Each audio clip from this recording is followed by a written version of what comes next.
All right.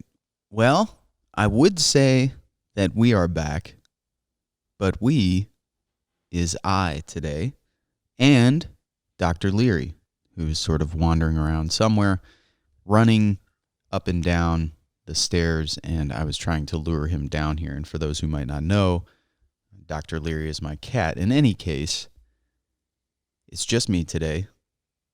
Serge is working on his documentary, extremely busy, has been tired, has been worn out. Anybody who has worked on a project like that, I think will understand.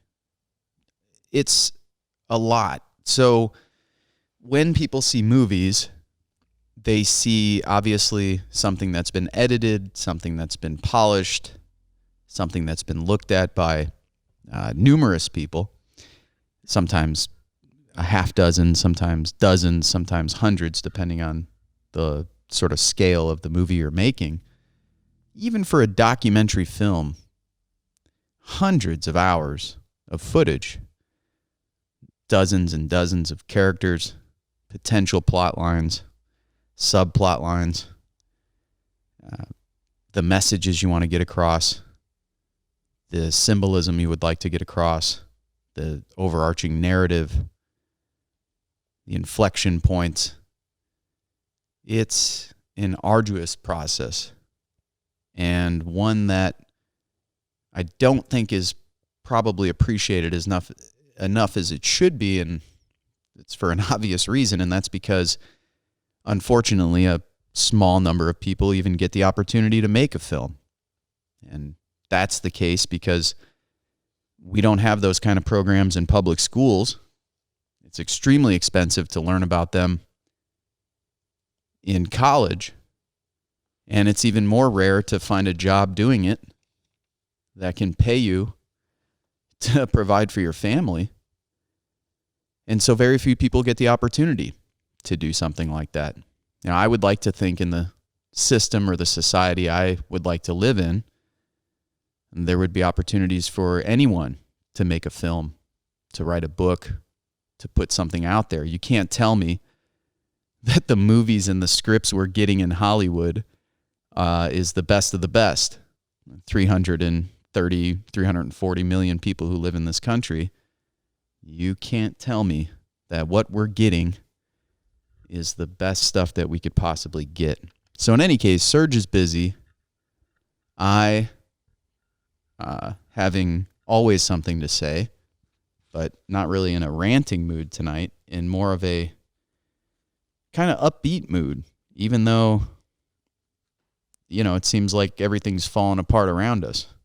So, yeah, COVID is really kicking our ass in the United States. It's particularly kicking our ass here in Indiana.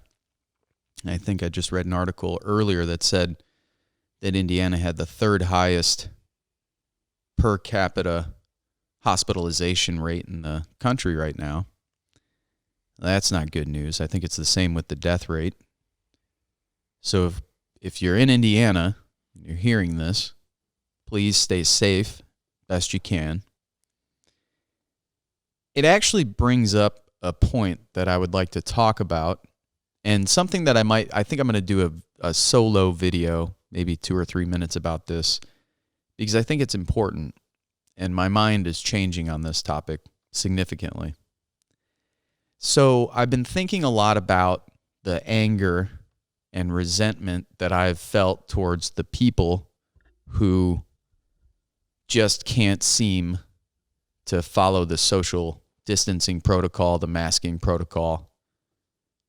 And on one level, I do think some of it is justified. I do think, maybe I'm just telling myself that, but to make myself feel better.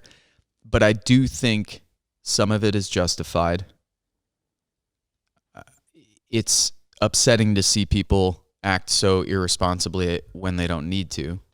On the other hand, I had a conversation with a friend the other day, and he was like, God damn it, Americans are this, Americans are that. And I'm like, but is it that it's just Americans and Brazilians and Indians who are the most ignorant people in the world?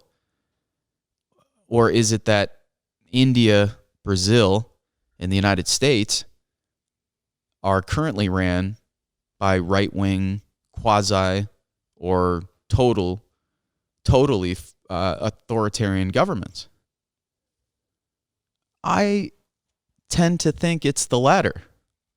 I mean, I don't think that people in Brazil or India or the United States are inherently more ignorant than anyone else around the world. I think those three countries, the country in which I live, and Brazil and India, have been particularly ravaged by the pandemic because these countries are ran by right-wing governments. So it's hard when that's one aspect. Another aspect, of course, is that we live in this completely fragmented media landscape. Everyone is getting their news from different sources. Sources are hard to trust. Traditionally trusted institutions, to the extent that even those institutions were trusted, have become less trustworthy in the eyes of the public, and many times rightfully so. And so it's really hard to get down on people too much when our public infrastructure has been devastated, our public education system has been underfunded, and for many communities has been a disaster, and then what's came to fill it, to overtake it and fill in the gaps, or however you want to put that, charter schools, all of this has been a disaster. So we have a population that doesn't trust institutions, definitely doesn't trust the mainstream media. The government is, completely dysfunctional. And of course, Trump being in power didn't help at all and exacerbated all of these existing problems. And now I'm thinking to myself, if I'm some person who has to put myself in danger every day anyway. So if I'm some person who, say, is working at a gas station,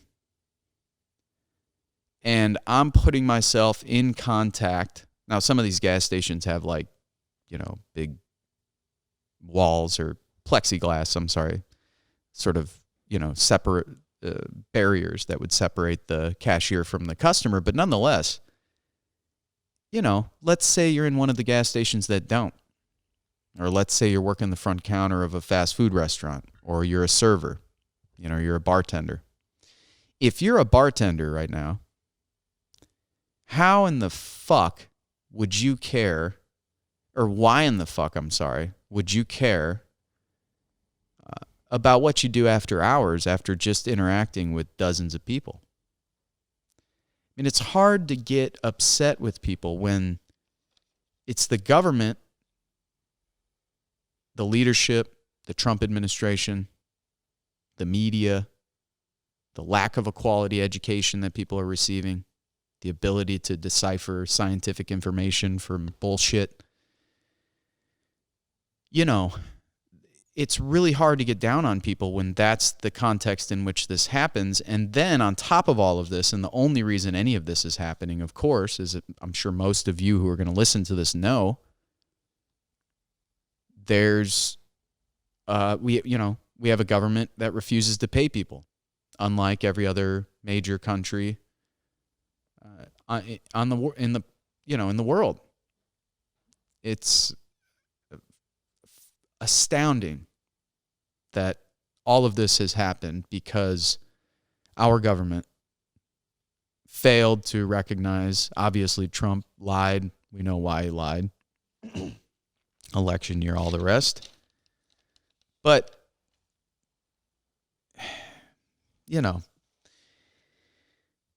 it just could have paid people to stay home. And if they would have paid people to stay home, we wouldn't have went through 80-90% of the insanity that we've endured over the last after the last 9 months now. It'll be close. We'll be saying over the last year. So it's a matter of good government versus shit government. And since we have a shit government, nobody knows what's going on, and people aren't paid to stay home, so they have to put themselves in danger anyway. And if you're putting yourself in danger anyway for a job that you likely don't want to go to, that you have to go to, that you probably don't feel particularly passionate about, it's really, really hard at this stage in the game to blame those people for wanting to go out and enjoy themselves and do really whatever the fuck they want to do, because who knows how long this is going to last, and we could very well be in a situation where, again, the vaccines don't quite mean, I think, what everybody thinks they mean, or what they're going to mean for our ability to socialize and do all the rest. So this is going to remain the number one issue. This and the economy are going to remain the two issues for the next year, if not longer. So I know people might be somewhat sick and tired of hearing me talk about this, but I don't know how we can't talk about it when it is the thing that is sort of coloring our lives. But anyway, we will move on. One of the books that I've been reading and going back to throughout the pandemic has been Sigmund Freud's Civilization and Its Discontents. I'm not going to get into a long conversation or dialogue here today about this with you, but I am going to do a review of Civilization and Its Discontents, why I appreciate the book, what the book has, not what it's meant, it's the wrong word, but why I revisit the book and why I've revisited the book over the last decade, and why it remains probably in my top 5 favorite books of all time, and why I continue to revisit it, particularly in times of great distress and disaster, calamity, and so on. So look forward to that. Going to be doing more solo stuff. Serge is going to... well, actually, I'll hold off on announcing that as well. So I'll hold off. But anyway, I'll be doing more solo stuff. Expect that. We'll be doing more solo videos. Speaking of solo videos, we started to put out a series called Why People Hate the Left. Now, let me be very clear about why we did that. First, let me take a drink. This is the only problem with doing a program solo, is that if you don't wet your gullet properly prior to the program, there will be pauses because you have to take a drink.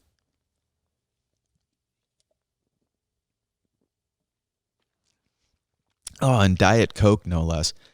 I really have to order some regular Coca-Cola. Diet Coke is like the worst thing in the world, but it was the only thing that was cold down here. Anyway, no complaining. That is definitely a first world problem, as they said a few years ago. The series Why People Hate the Left, the only reason that we're doing this is not to troll the left, but it is to get a perspective out there that I often think is lacking. And my point about this would be, it's going to be very brief because this will be like a weekly series that we do. We'll just keep putting it out, 2, 3, sometimes 30 seconds, sometimes, a minute, 2, 3, 4, maybe 5 at the most. Minute videos, just little stories that we'll share. The one that I will put out will be a short story about someone yelling at me for keeping the water on while I was washing my hands at this political strategy retreat that I went to Albuquerque, New Mexico for back in 2010. It's a real story, and I can't wait to share it, and I have dozens like that. The point of this is somewhat to entertain, somewhat to make light of something that I actually think is a serious topic, and I think it's a good sort of segue into it. So the first video I made was probably a little aggressive. We'll go a little less aggressive the next time. Some of them will be funny. Some of them will be probably sad. But the point isn't to troll the left. The point is to make videos from the perspective of two guys who accidentally, in a lot of ways, fell into left-wing politics in the U.S., and what our reflections are after spending the last 15 years engaged with left-wing politics and political movements and organizations and campaigns and efforts, projects, whatever you want to say, over the last decade and a half, is to share those experiences in the hope that people who are coming up now can avoid some of the same mistakes we made, but also a lot of the mistakes we saw other people make. And hopefully that's what we could do. I mean, that's the hope, I think, with videos like that. And you kind of make light of it. I mean, sometimes you have to really put the hammer down and be like, this is bullshit. Like, this is, whatever it is, the topic. I mean, the other day it was, someone telling me that I needed to incorporate more black queer theory to, really be an effective organizer where I live here in Michigan City. I would argue you probably don't need to incorporate that as your organizing, part of your organizing 101. And it's not something that is in most people's lexicon. So again, this gets back to whether people want to virtue signal or whether people want to actually learn things that matter. Now, having said that, I want to clarify something because I got all kinds of messages from people. If you want to talk about those topics, fantastic. I'm into continental philosophy. I wasn't trained in continental philosophy, but I appreciate reading a lot of continental philosophy. In fact, we're going to have probably about a half dozen continental philosophers coming on the program in the next couple of months. One of them we just interviewed the other day, who's an old friend of ours. And something I'm going to get into in a second because it's going to be a somewhat controversial interview for a couple of reasons. First of all, though, let me say this. Getting back to the series, why people hate the left. The point of doing this is to sort of expose a lot of the nonsense that we've seen over the years. And again, I just want to be very, very clear that that is the reason why we're doing that. And yeah, I think it'll be, I also think it'll be fun. I got off track there. I'm going to go back and I'll have to listen to this, and I'm sure by the time it comes out, I'll be like, God damn it, I missed an important point that I wanted to make about who the hell we were having on the... Oh, what I'm into. Goofy shit. I'm sorry. Jesus Christ. This is what happens when you don't have somebody to reel you in. Or live feedback from people. So if you want to talk about black queer theory, I'm not going to get into what my take is on that today. But if you want to get into it and talk about it, I think that's fine. In your off time, at a college seminar, with your friends, at a philosophy conference, at a sociological conference. How that informs people's view of the world, I think, is highly inflated. The notion that by learning black queer theory, that or black feminist theory, etc., that your view of the world is significantly enhanced. Now, let me also say, I have enjoyed reading people like Bell Hooks over the years. I think there's some things she says that are crazy, but again, I don't like to just write people off one way or the other.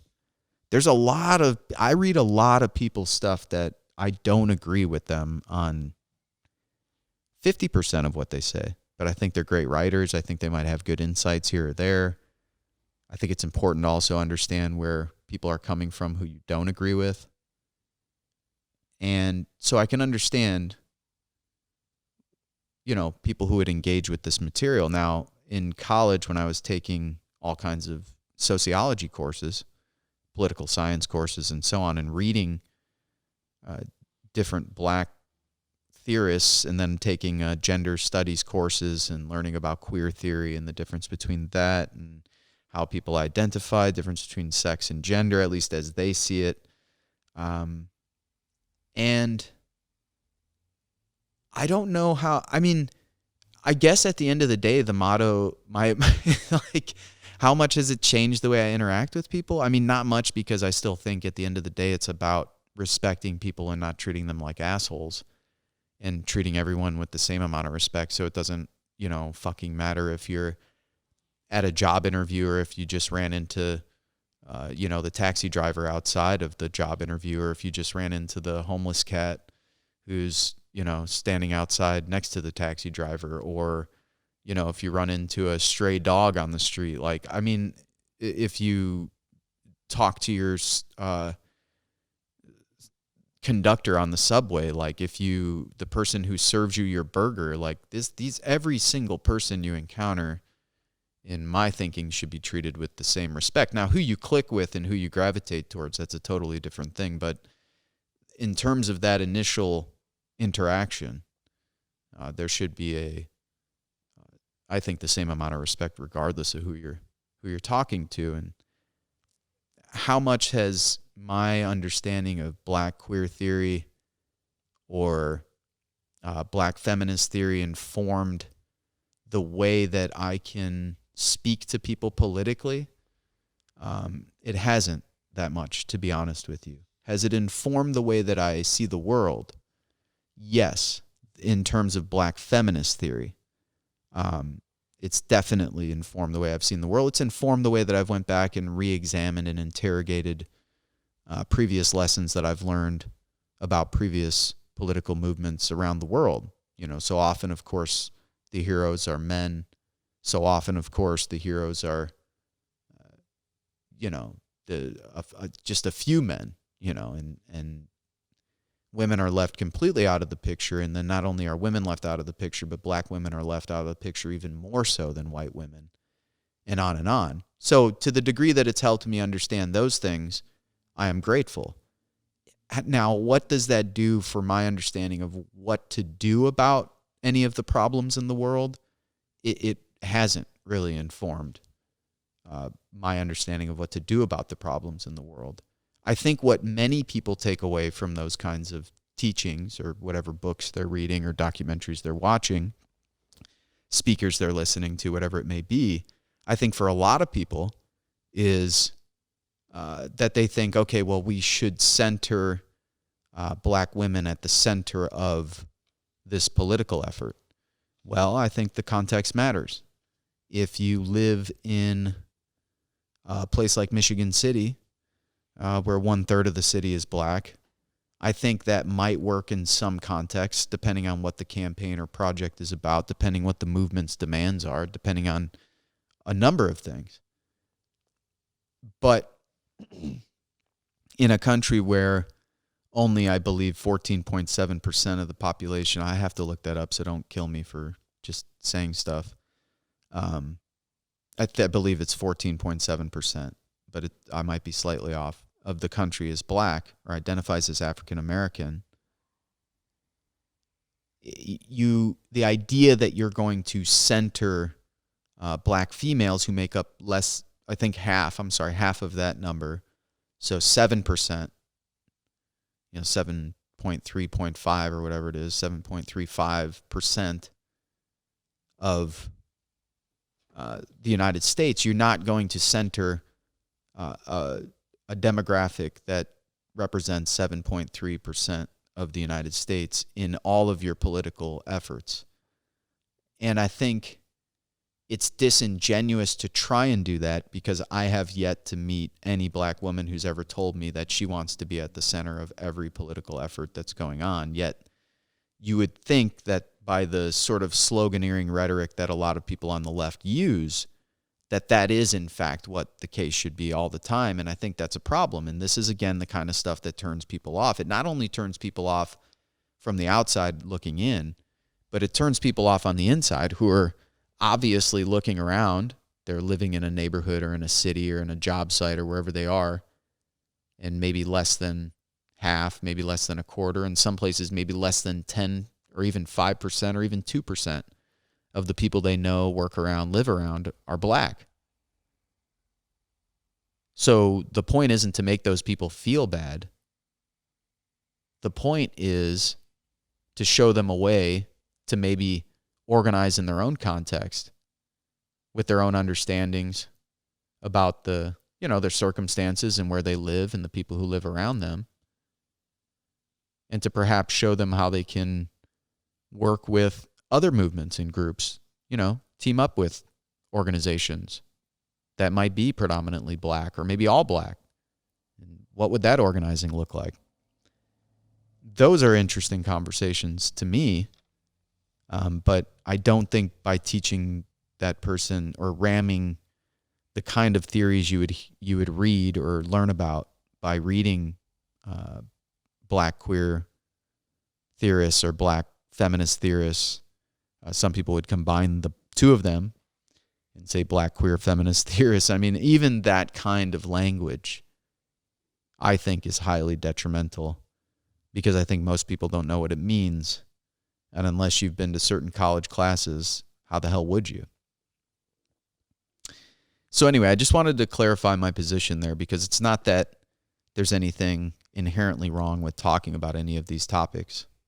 I think they should be talked about and debated, but I don't think it's our number one priority.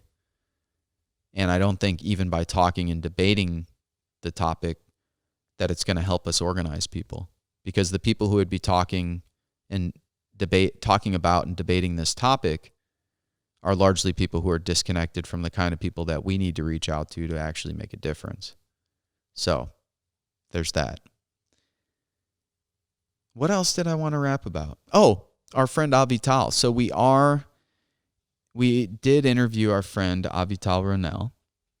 She, just to be clear, had just recently been through an incident over the last couple of years. So let me back up. So Avital is a sort of world-renowned, infamous, also, I guess you could say, controversial figure. Controversial to the extent that, depending on who you talk to, her name would bring up anything from never-ending praise to never-ending criticism. So I guess you could say controversial. She's one of my favorites. She's a friend and also a mutual friend of Olivier Morale, who's been on the program. You've heard us talk about Olivier plenty of times. In any case, she is a world-renowned continental philosopher, has written many books, probably best known for bringing Derrida's work, Jacques Derrida, who is a French postmodern philosopher who developed the concept of deconstructionism. That was sort of his claim to greatness, fame, infamy, never-ending critique and praise, just like Avital. So I think Avital has always gotten a lot of shit because she was the person who I think really made Derrida's work, a component of U.S. academia. So, long story short, because that sounds like a bunch of just craziness that you might not be interested in, Avital is also, I think, a great poet and an artist as much as she is a philosopher.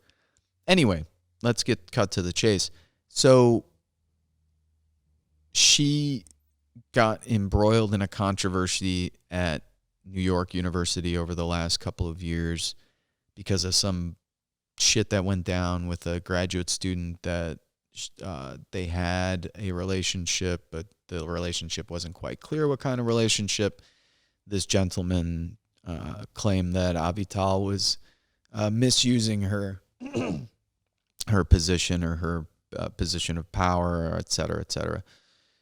People jumped on this opportunity to just trash Avital, which I found interesting, of course, in this context of Me Too, because for all of the men who've been doing shady, fucked up shit for a long time, one incident. We don't even really know the details of the incident. I mean, it's a lot. It's not a clear-cut story what this was, and it definitely was not, something like what one might call sexual harassment, let alone rape or any of these kinds of terms or things that people would do. It's not even anything on that.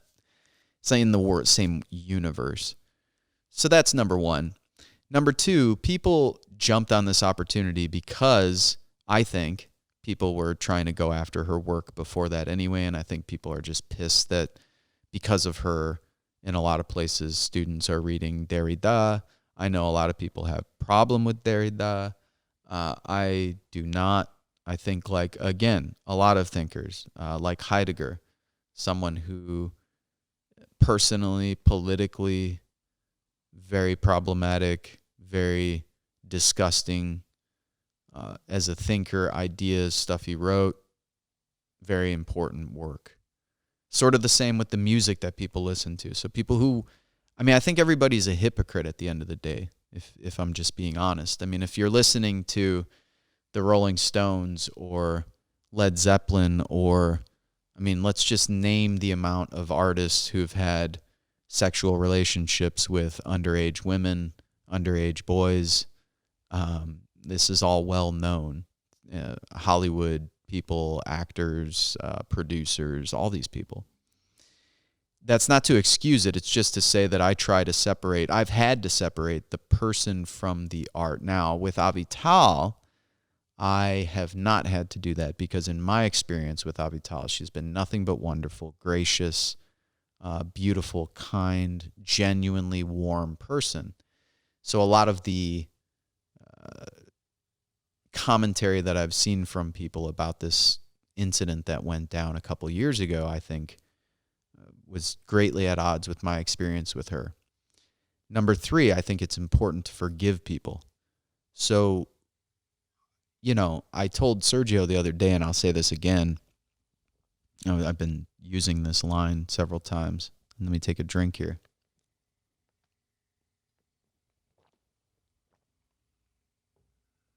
Throughout the years, I've had an opportunity to go to a lot of places, give a lot of talks, and one of the really cool things about that is meeting people from Iraq. And over the years, I've met a lot of people from Iraq, some of them approaching me with tears in their eyes, ready to give me a hug.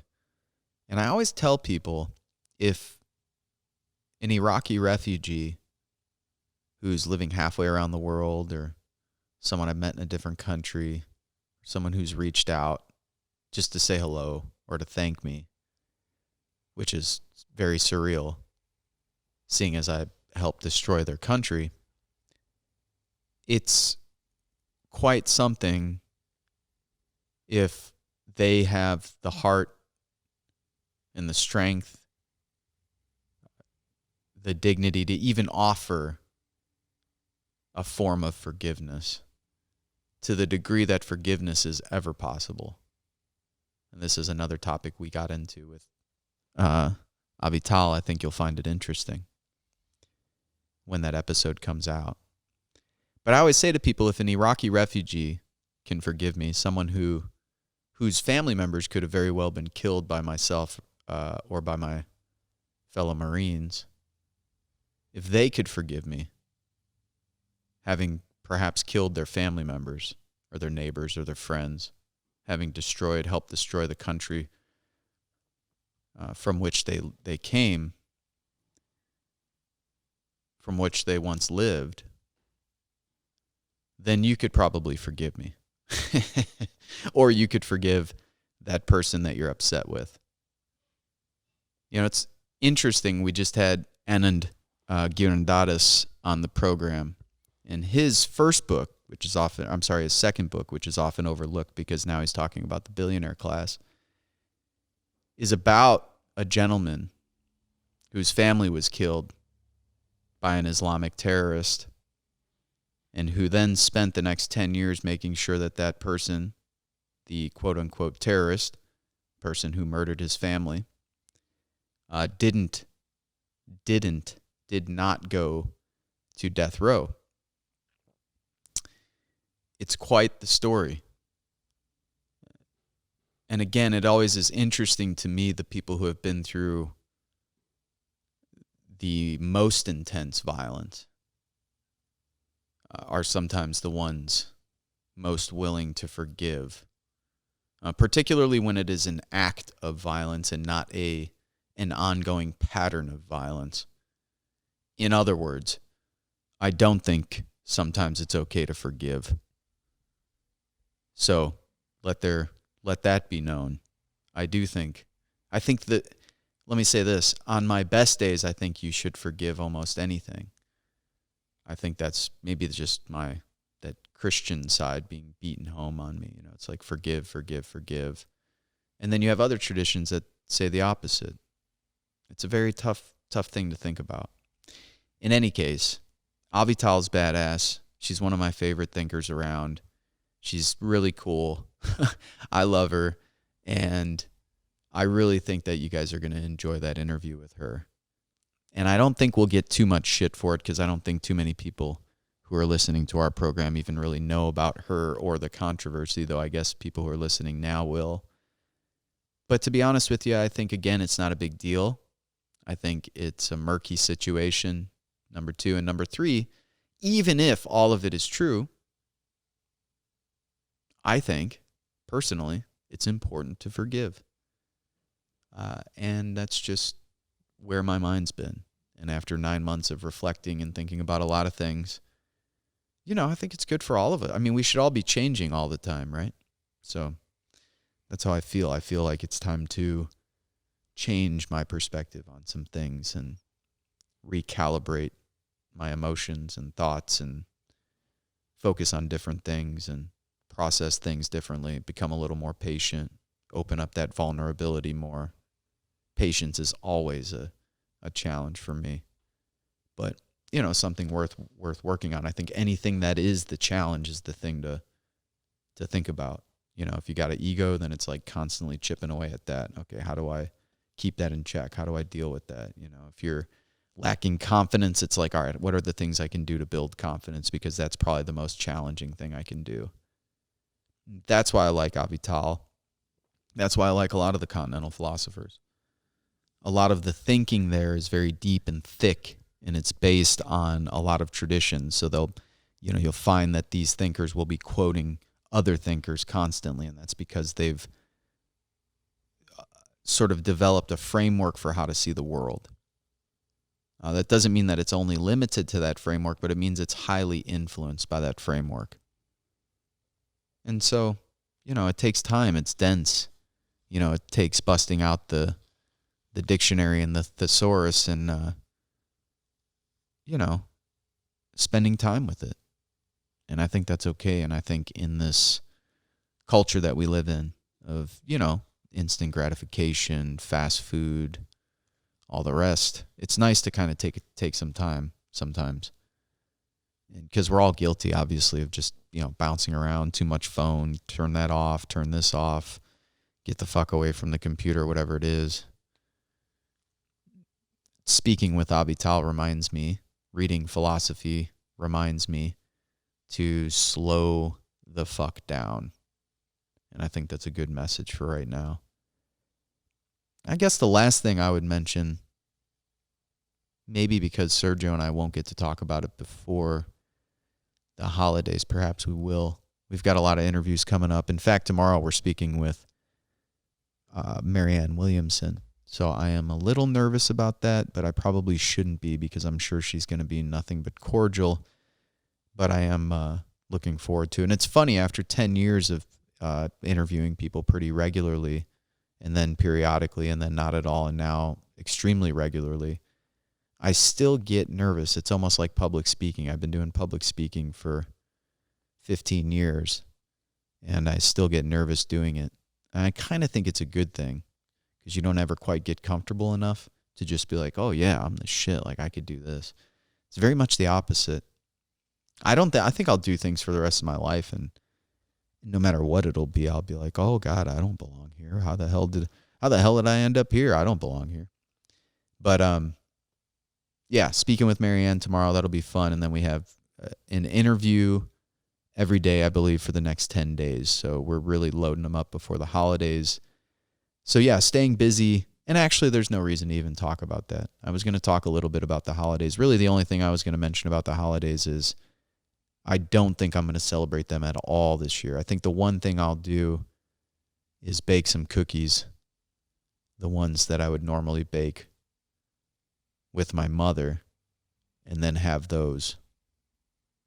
And, not just for myself, but I'll bake a ton of them, and I'll bring them all over to our friends and, people in RMC, people we're working with, family, friends, neighbors, I don't know.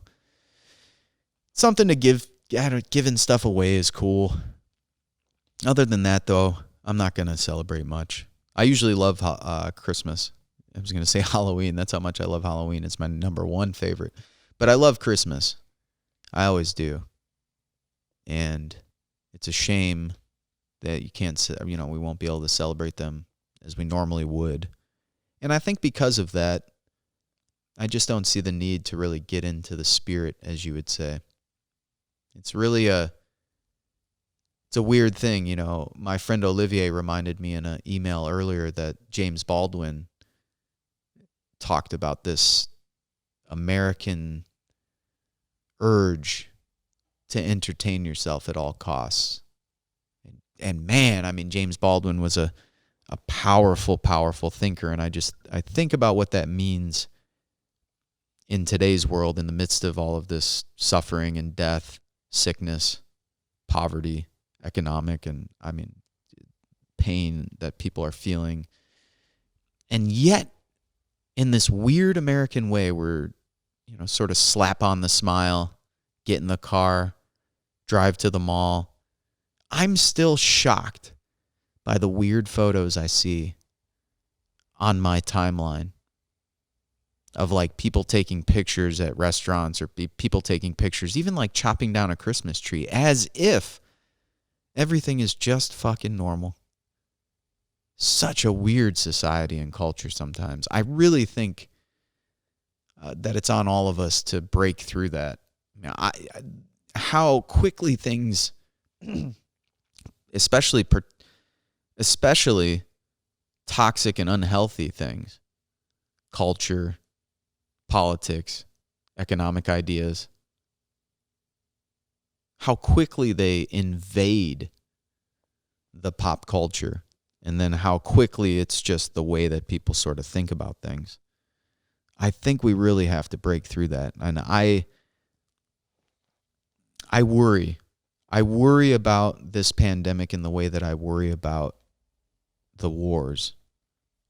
Number one, I worry that this isn't going to end, that this is going to be like this kind of ongoing flu type of thing that some people are saying it could be, and that the vaccines are not going to work the way that people think they're going to work. Now, that's my more pessimistic side, but that was my more pessimistic side in 2003 when the wars really kicked off in in Iraq. Afghanistan had already been going on for a year and a half, 2 years. And I have that same feeling. This is a significant event. This will have a profound impact, not just in real time, but for decades. And it's probably not going to end anytime soon. And to the degree that it does scale down, or it does, it's under control more than it is now, people are going to do their best. The media, the government, the corporations, Wall Street, they're going to do their fucking absolute best to make sure that we don't ever talk about this again. They're not going to want people to bring it up. They're not going to want to read about it, write about it, hear about it. It could very well be how people feel about it as well. I don't feel that way. I really worry. And I worry that the more we forget, I can imagine now, after having been through the wars, and I don't mean as a veteran, I just mean as a person in this society. I can see after all of these types of events over the years, how easy it is that people forget what just recently happened. So I can easily imagine when slavery, when Jim Crow was over, or we can go up to present time, when segregation and Jim Crow ended, I could easily imagine people immediately saying like, yeah, we should just move on from this. We probably, like, why would we talk about this anymore? I mean, it's a bad period, and not understanding that the scars from those periods, like any kind of trauma that you experience at a young age, is carried with you in your mind, in your body, really in your soul. If I guess you want to use that term, and you don't even have to use that term, but it is implanted in you. It's part of, it changes you physiologically, but then it also, it stays with you as almost a psychic scar in many ways.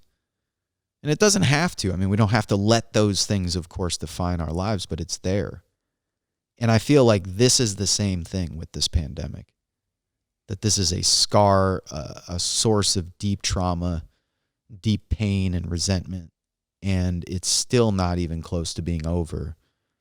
And I think we should talk about it like you would, or like a healthy family would talk about something unhealthy that's happening. Like when you're in a good relationship and you know something unhealthy is happening, you sit down and you talk about it. And I worry that we're not going to do that as a nation. And I think it's on all of us. In other words, I could just complain here today and say, oh man, people, we really need to do this. And no, I think all of us have a job to do there. I don't think that means you have to bash people over the head with it every single time you have a conversation with them. But I do think that we cannot allow the government, corporations, the media, Wall Street, to just sweep this under the rug and try and get us all to forget about it so we can all get back to going to concerts and, fucking around, doing whatever. But I also feel like it's going to be hard, very hard to do those things, because the longer this goes on, the longer the economy's fucked up, the less money people have to do those things. So even when or if it becomes safe to do them, who the hell's going to have the money to do them, number one. Number two, is that really the best way we should be spending our time? Am I prescribing no fun at all? No, that's not what I'm prescribing. Am I saying that after all of this, have we not learned the lesson that the most important thing in our lives is politics? More important than your family at times? See, I know that's controversial for people to hear that, but I mean, I think you can make that statement and be 100% genuine. I don't mean always, and I don't mean in every context. What I'm saying is, if we have a decent government, if we had one right now, or over the course of the last 9 fucking months, we would be able to spend time with our family that we care so much about. So the kind of time and effort that we put into maintaining relationships that we might not even be able to maintain or cultivate or nurture because of the bad politics of the country, it doesn't make any sense to me. It's like, let's make sure we have a good government. Let's make sure that we have a decent society. And then let's spend as much fucking time as we can having fun, dancing, making music, making art, having sex, writing, reading, napping, enjoying theater, movies, whatever it is. Doesn't mean all of our problems are ever going to be gone ever. Like one day we're just going to wake up and here it is, everything's perfect. No, I don't believe in that. But I do believe that if we took some pressure off, if we at least got people healthcare, got rid of people's student loan debts, got people living wage jobs, or at least some form of UBI, got rid of people's credit card debt. If you did those things alone, people's worlds would be turned upside down. They'd be so happy. But the only way that that's going to happen is if we can get those people to fight and organize around those issues. And that's the tough catch-22. Nobody's going to do it for us, so we have to do it, even under terrible circumstances. But that's the way I think about it. So it's not like I think, hey, let's be in perpetual misery. Let's be in perpetual state of, just thinking about, talking about, acting on political issues. No. But for Christ's sakes, if we don't put more time towards that, as we can see, by not doing so, it really fucks up our ability to have good relationships with our family, friends, loved ones, intimate partners. Or for you scumbags out there, your side action.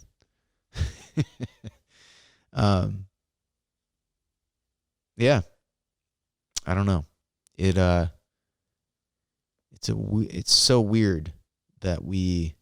Anyway, here's what I'll do, because I'm gonna keep going on about bullshit, and we're getting up to an hour, which is what I wanted to knock out.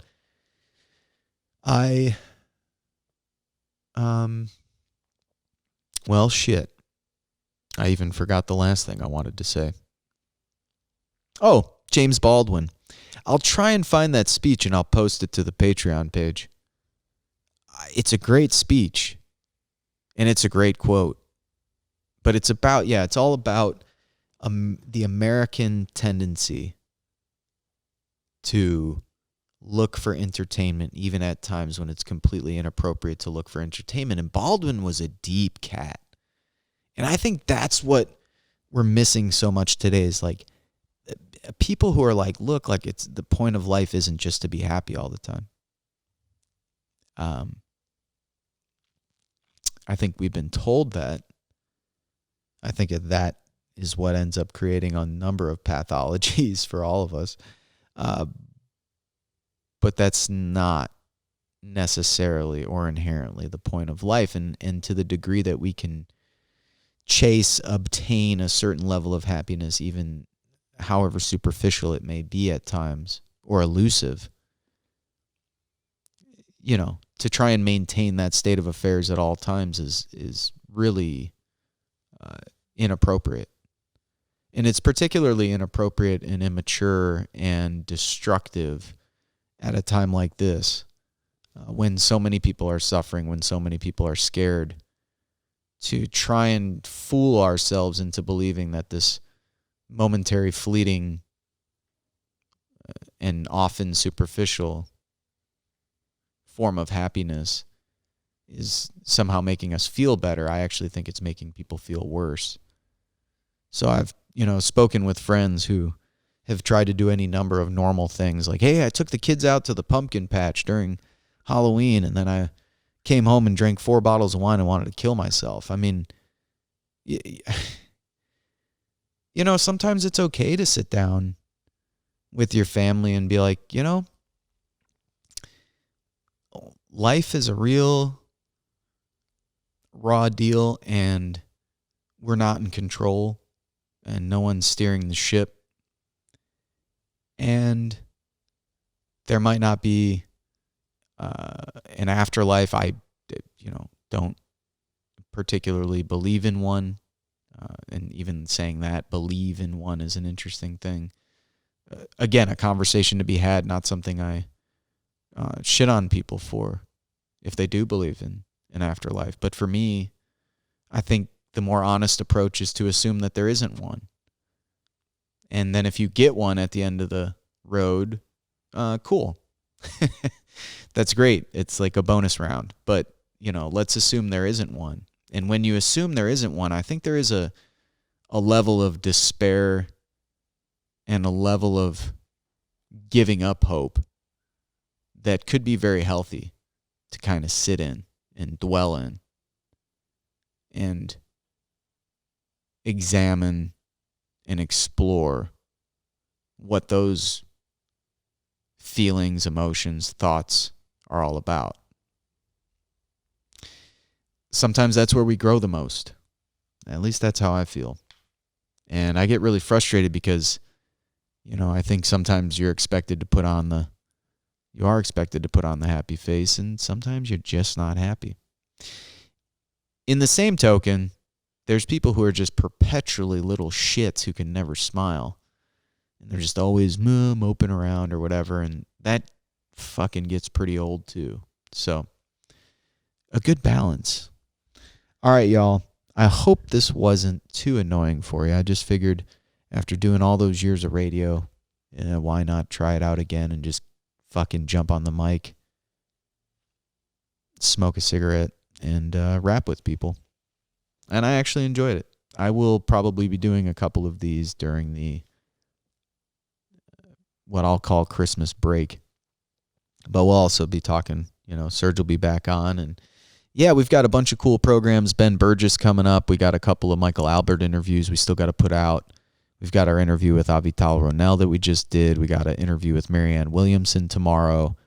We've got my friend Jared Peters, tattoo artist, coming on next weekend. Our friend Sue Ellen is coming on. She's a great artist and peace activist. We've got Amir Amirani, who's a great documentary filmmaker from Iran and Great Britain, who will be here. So yeah, not be here, I'm sorry. I wish he was here. He'll be in London, actually. But yeah, we'll be talking with him. And so yeah, we got some cool stuff to end the year. And I'm looking forward to it. I'm also looking forward to a little bit of a break. And I hope this finds all of you in good health and good spirits. And we'll talk to you soon.